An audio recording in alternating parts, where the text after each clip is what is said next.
Selamat siang, kami dari kelompok keempat ingin mempresentasikan hasil dari tugas kami dari birokrasi dan governansi publik yang berjudul Reformasi Birokrasi dalam Kelembagaan Pemerintahan. Di sini beranggotakan saya Hilna Kiram dan Ditwina Sagita Silalahi. Saya sebagai Litbina Zakira Sekalahi izin membaca tentang reformasi birokrasi dalam kelembagaan pemerintahan. Reformasi birokrasi merupakan salah satu upaya pemerintah untuk mencapai good governance dan melakukan pembaharuan dan perubahan mendasar terhadap sistem penyelenggaraan pemerintahan, terutama menyangkut aspek kelembagaan atau organisasi, ketata laksanaan dan sumber daya manusia, aparatur. Tujuan reformasi birokrasi adalah untuk menciptakan birokrasi pemerintahan yang profesional dengan karakteristik berintegrasi, bekinerja tinggi, bebas dan bersih, mampu melayani publik, netral sejahtera, berdedikasi, dan memegang teguh nilai-nilai dasar dan kode etik aparatur negara.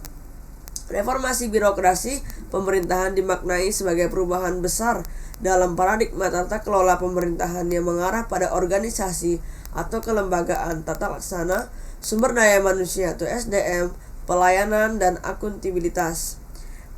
Reformasi menurut Samin adalah gerakan untuk mengubah bentuk dan perilaku sesuai tatanan, karena tatanan tersebut tidak lagi disukai atau tidak sesuai dengan kebutuhan zaman, baik karena tidak efisien dan tidak bersih atau tidak demokratis. Di sini bisa kita ambil contoh seperti yang terjadi beberapa tahun silam, yaitu banyak sekali para koruptor ya, dengan masalah KTP elektronik, dikarenakan kita harus mengurus KTP dengan membutuhkan para calo, kita mengasih uang baru bisa keluar KTP. Tapi sekarang di zaman informasi ini kita sudah melakukan dengan cara digitalisasi, kita bisa membuat KTP elektronik dengan cara mendaftarkan dulu melalui akun, baru ke dinas sosial, baru mencetak kartu KTP elektronik. Seperti itu contoh yang bisa saya berikan. 3 elemen reformasi kelembagaan tersebut antara lain: pertama, struktur organisasi yang adaptif, berbasis isu, bersifat lintas sektor, dan responsif terhadap isu internasional. Elemen kedua adalah tata kelola yang bersifat inklusif, berbasis teknologi informasi dan komunikasi. Sedangkan elemen ketiga mencakup budaya dan manajemen SDM yang kreatif, sistematik, berdasarkan bukti, berwawasan global, dan proaktif dalam memberikan pelayanan yang sesuai dengan kebutuhan publik. Di sini saya akan memberikan contoh, berhubung saya adalah pertukaran mahasiswa dari kampus Merdeka. Saya melihat perkembangan di desa dalam Merauke ini sepertinya sudah mulai maju, yaitu contohnya aspek dalam transportasi jalan yang dilakukan oleh pemerintah dengan SDM yang ada di sini bisa dibagikan oleh pemerintah melalui kepala kampung dengan cara mereka membersihkan kampungnya. Jaringan sudah mulai memadai, jalan juga udah dikatakan sudah bisa dilewati oleh transportasi, dengan ada juga sarana jembatan, dan juga ada kelompok seperti kelompok tani atau kelompok usaha lainnya yang bisa membuat SDM menjadi kreatif dan merasakan bukti dari kerjanya birokrasi. Selanjutnya dilanjutkan oleh Kak Helena. Berikut ini adalah beberapa syarat terjadinya reformasi. Yang pertama, adanya penyimpangan-penyimpangan yang terjadi dalam penyelenggaraan negara atau masyarakat. Di sini saya ambil dari nilai Pancasila, beberapa bentuk penyimpangan nilai Pancasila dalam kehidupan negara ataupun dalam masyarakat. Di sini munculnya gerakan radikal dari kelompok atau yang menggunakan agama, dan juga ada kasus yang mungkin kayak penggusuran rumah warga miskin dan yang tidak mendapatkan tindak lanjut ataupun bantuan dari pemerintah. Nah, yang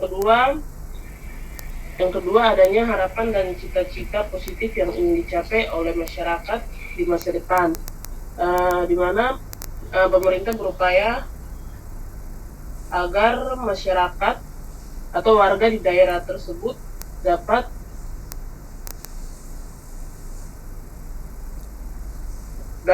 mendapatkan pelayanan yang lebih baik. Yang ketiga, adanya moral dan etika dalam mencapai cita-cita yang ingin dicapai.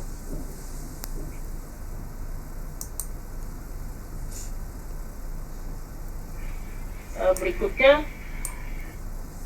akan tetapi tidak sedikit pula pembentukan lembaga baru berikut lembaga negara di Indonesia yang dibentuk pasca reformasi. Yang pertama, Dewan Perwakilan Daerah atau DPD.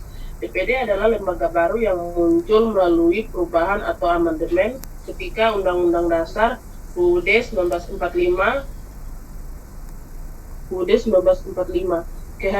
Kehadiran DPD dalam struktur ketatanegaraan Indonesia diatur dalam pasal 22C dan 22D UUD 1945. Yang kedua, Mahkamah Konstitusi atau MK adalah lembaga baru di bidang kekuasaan kehakiman hasil amandemen UUD 1945 yang diatur dalam pasal 24 UUD 1945. MK berwenang mengadili pada tingkat pertama dan terakhir yang keputusannya bersifat final untuk menguji undang-undang terhadap undang-undang dasar. Yang terakhir, Komisi Yudisial atau KY. Pembentukan Komisi Yudisial dilatar belakangi oleh kekhawatiran akan monopoli kekuasaan kehakiman oleh Mahkamah Agung. Anggota Komisi Yudisial diangkat dan diberhentikan oleh Presiden dengan persetujuan DPR. Di sini saya menarik kesimpulan dari kelompok 4, yaitu sebuah harapan masyarakat pada pemerintah agar mampu memerangi dan membentuk pemerintahan yang bersih, serta keinginan masyarakat untuk menikmati pelayanan publik yang efisien, responsif, dan akuntabel. Maka dari itu, masyarakat perlu mengetahui reformasi birokrasi yang dilakukan saat ini agar kehidupan bernegara berjalan dengan baik. Masyarakat juga berposisi sebagai penilai dan pihak yang dilayani pemerintah. Pada dasarnya, reformasi adalah suatu perubahan signifikan elemen-elemen birokrasi seperti kelembagaan, sumber daya manusia, aparatur dan ketata laksanaan, akuntabilitas dan aparatur dan pengawasan pelayanan publik yang dilakukan secara sadar untuk memposisikan diri birokrasi kembali dalam rangka menyesuaikan diri dengan dinamika lingkungan yang dinamis. Sekian dari kelompok 4. Terima kasih. Wassalamualaikum warahmatullahi wabarakatuh. Shalom dan salam sejahtera untuk kita semua.